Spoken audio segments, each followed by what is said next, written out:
The Inner Music Podcast. Your voice for a better life. So, I will talk today about compromise. It has been and sometimes still is a shadow side of mine. And I feel that this is so incredibly not uncommon that I really needed to make an episode about this. Because I think that compromising has become the norm in our society nowadays. And compromising has actually become like such part of us that we don't even realize that we are doing it anymore. I think that like I'm Dutch, I'm from Holland, and the Dutch people are almost like famous for it. We have like a Dutch word, poldermodel, in which we always get to compromises. Like that is our even our pride. But you could say that by compromising, we are also losing strength or authenticity, purity, us going for what we really, really, really feel that is worth living for. So, for example, for me, being sensitive like to other people's needs and other people's feelings made me compromise actually already quite young in my life. Like I would adjust to what I thought other people need or what other people would please. And I guess many people recognize that. Um, so basically, what I do then is I'm moving out of my own energy, of my own truth, of my own understanding. And I hope that by doing that, I will maintain harmony, or I hope that I'm loved or seen. Um, yeah. And I think that this has translated for a very long time, and I'm sharing this because I think that there's quite some people around me that might be listening that recognize that I think that I was compromising like part of my individuality or maybe my freedom because somehow didn't really believe that what my perspective was or what my gift is that is something unique and really to be honored, and it's precious, and it's really worth um, expressing and worth listening to and receiving as well. So for example, in doing the business that I have, the inner music method, like every time when I take a next step, what I feel like more into my authenticity, for example, also in recording this podcast, but also lately, sometimes saying no to clients that are not a match to what I really have to give. But saying yes to what wants to come through me is something that can really bring up a lot of fear because I'm not compromising. I'm really saying yes. Yes to a lot of good things, but at the same time, I'm afraid when I step out of compromising that I will also step out of harmony, that I will step out of being loved, that I maybe people perceive me as arrogant or wow, she really, thinks she's got something to say. Yes, I do. So what I really, really love lately, I'm diving into the Gene Keys. I'm not sure if any of you have heard of it. Maybe you've heard of human design, and otherwise maybe you've heard of I Ching, and otherwise maybe you've heard of astrology. It's like a combination of a lot of things. You can get a profile like based on your birth date, your birth time, and your birthplace, and it's just really fascinating me. And I will read something because I encountered something in this very thick book about compromising. So here comes a quote from the Gene Keys, Gene Key number 14. Compromise begins deep inside us. It begins when we're very young and we inherit the world shadows from our parents and our schooling. Many people dream and aspire to greatness when they are young, but most have given up on their dreams by the time they reach their 40s. Many give up much earlier, and some of us never even get off the ground. Most young children growing up in today's world dream of being film stars or footballers or famous singers. And most adults see these dreams as passing phases in a young person's life. However, these young people are unconsciously projecting their own inherent urge to excel in an area of life. This kind of early dreamy aspiration actually burns at a very high frequency, and if it can be maintained, harnessed, and given direction, it will eventually lead these children in the direction of their excellence. Mm. And I found that so beautiful, and I recognize so many of you in this because many clients that come to me, they are still somehow connected to that spark within. Lots of you, they tell me like, "Oh, I've always had a dream to sing." Maybe some of you have had the dream like to really sing in a big way, but most of my clients, they have always felt like, "Oh, I want to do something with my voice."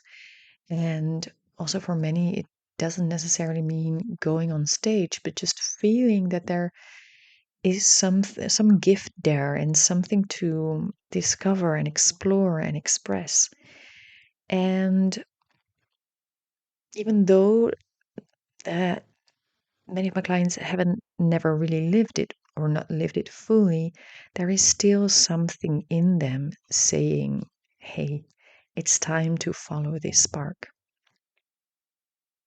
Like saying, like, I want to explore this voice of mine, even though some also have like a hate love relationship with it because oh gosh, don't many of us like love singing and love making sounds, and at the same time it is the place where we encounter so much judgment on ourselves, so much fear of not being good enough, so much ideas of what we should be or should sound like, comparing ourselves to others, etc., etc. So it is, I realize that like thoroughly, yeah, like deeply, that the work that I do with people is really profound because you're stepping into an area that feels vulnerable. Like, I'm never working with people on, okay, let's see if we can make you copy Christina Aguilera, the best of whole Spain or of whole Europe. No, that's like never the goal. It's always this invitation to step into yeah, your uncompromised self, you could say. Like, this is who I am now. This is what my voice sounds now. This is what this music means to me. This is what it says about me and my life and my desires, my fears, my emotions. And from that place, whatever you have to sing or say, it really matters. And the whole idea of having to sound perfect or in a certain way so that others will like it or so that others will listen to it, which is that compromising, which is that constantly tuning into your outside world. It's like constantly the invitation to dive within, really connect within. And from that place, first of all, just allowing it out and then hearing yourself, which is a really touching process. like, wow, this is actually what I'm, as if you're listening to yourself again, or maybe for the first time. Wow, this is my message, or this is my soul's message, or this is my inner being's message for me. And therefore, when you're aligned in that place, that is where you can touch other people's hearts.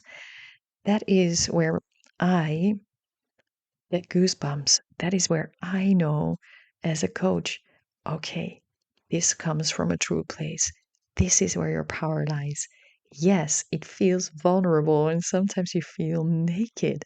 And at the same time, when you get to that place, you also feel the power of it.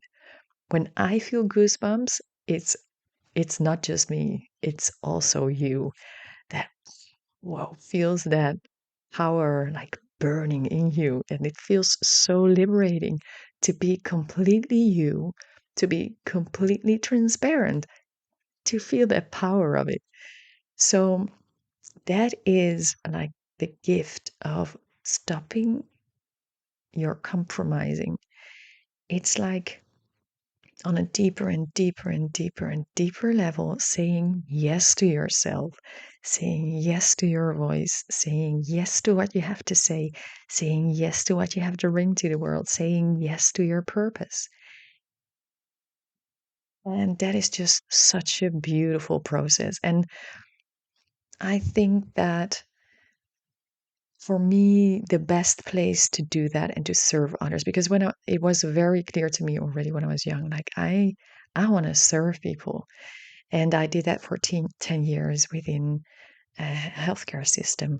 And there I needed to compromise a lot. So I did use my voice and I did use some music, but I felt like no, like the core way that I work with people is through talking. And there is value in talking, but there is no value in keeping talking in the same circles over and over again. And that's why I love that I feel that I have complete freedom now to serve others in an experiential way. So the voice is a tool for self-development, for getting more and more in tune with you. And yes, I love hearing you sing. And yes, I love teaching you how to sing um, in a way that you can touch others people's hearts. And yes, sometimes that includes some vocal technique, but it is my experience that you can skip that whole idea about vocal technique. If you really get into alignment with you, no one fucking cares about vocal technique. Everyone is just like so intrigued by what you're saying or singing because they feel they resonate with your message because it is an authentic message. So I think that my call to you is stop the bloody compromising. Stop the bloody compromising. And once you start, maybe you even remember, maybe you can look back. What was your childhood's dream? Just can you remember? Or maybe there were several. Like there's nothing to be ashamed of that you were dreaming big. Um, because I also had this dream for a long time that I wanted to be a singer or a dancer or a musical, stuff like that, stuff that I have done also when I was young. And I loved that. And I'm also very grateful that when I was 18, I decided like, okay, um, this path as I am seeing it now, it's not gonna bring me where I want to be. Maybe it's nice to share that when I was 17, um, I already told you, right, that when I was very young, like between 9 and 14, I sang in a famous Dutch choir, and which was amazing. And after that, I started doing musicals, and I did like a preliminary education for that. And I also did some preliminary education for a dance, like a dance company. And then I had to make a decision, Like these people, they really saw my talent and they were like, yeah, come on, finish your high school and get to this school here. We can get you in.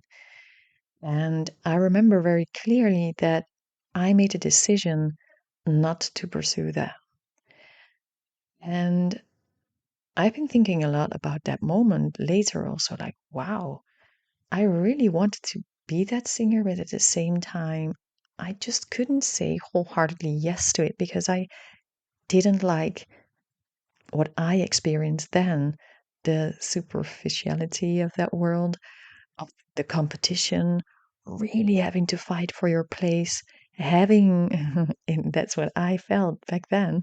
I have to be someone that I am not. That's what I thought, at least. I'm not sure if that is like the mainstream idea about it, but I think maybe, yes, it is safe to say that a lot of the showbiz, they want you to compromise or they want you to match their standards. And I just felt like I don't want to do that. I just don't want to do it. I want to, I don't want success on the cost of my authenticity. And so I decided to follow like this other quest into authenticity, into purpose, into meaning of life. So I started studying science of religion. I did my master's in spiritual care, and then I worked as a spiritual caregiver for 10 years.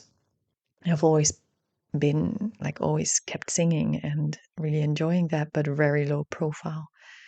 So it's only now that in the inner music method that these two worlds come together in an uncompromised way for me. Like, okay, yes, I want to serve people, and yes, I love um, connecting people to themselves, to their inner self, so they feel more and more empowered and feel more and more aligned with what how they deeply desire to live life. And I'm positive that when you are more aligned with that, that is also the place from which you can really serve yourself and others. And yeah, doing that by using that voice, which is such a, it's an instrument that I love like really, really deeply.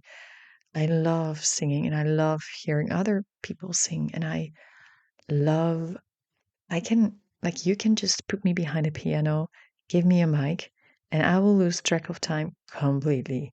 Like, completely. It's now that I have a family, like two kids and a husband that are like, they're knocking at my door, like, hey, Malou, there's more on the planet than that. And, you know, I feel like when you can enter a zone like that, then you know that your purpose like circles around that. So, is there anything that you can think of in which you can really lose track of time?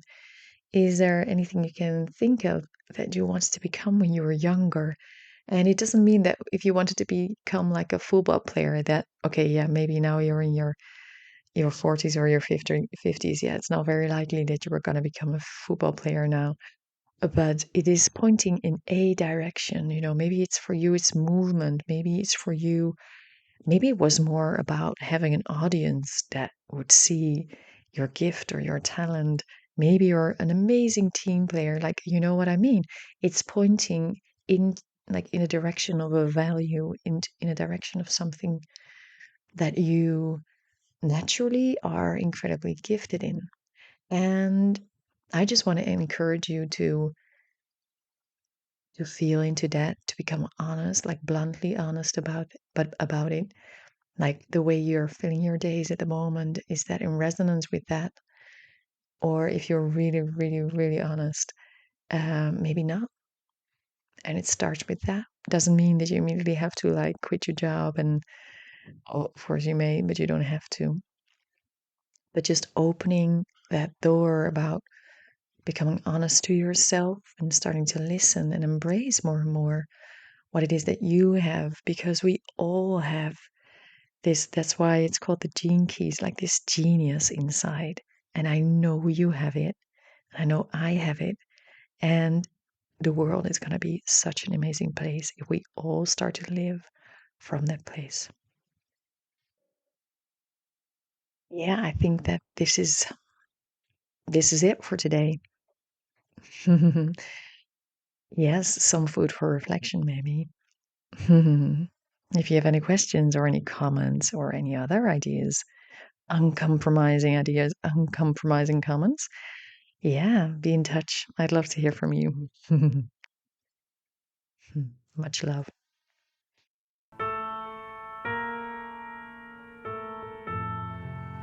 For more information about my work, innermusicmethod.com.